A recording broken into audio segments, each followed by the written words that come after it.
মা জগদম্বিকে, তুমি সর্বময়ী বিশ্বের ঈশ্বরী, বিশ্ব সংসারের আশ্রয় স্বরূপা, এই অখিল ব্রহ্মাণ্ডে সর্বময়ী কর্ত্রী। তোমার অন্তরস্থলেই সৃষ্টিকর্তা ব্রহ্মা, সর্বশক্তিমান বিশ্বপাতা বিষ্ণু এবং প্রলয়কর্তা দেবাদিদেব বিরাজমান।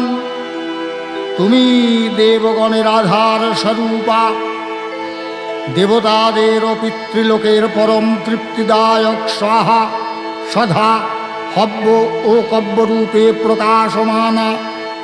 হে মা কালী, হে মা বিশ্বজননী, তোমার শরণাগত ভক্তের প্রতি তোমার আশীষ প্রতিনিয়ত ভক্ত মস্তকে যেন বর্ষিত হয়, শুধু এইটুকু প্রার্থনা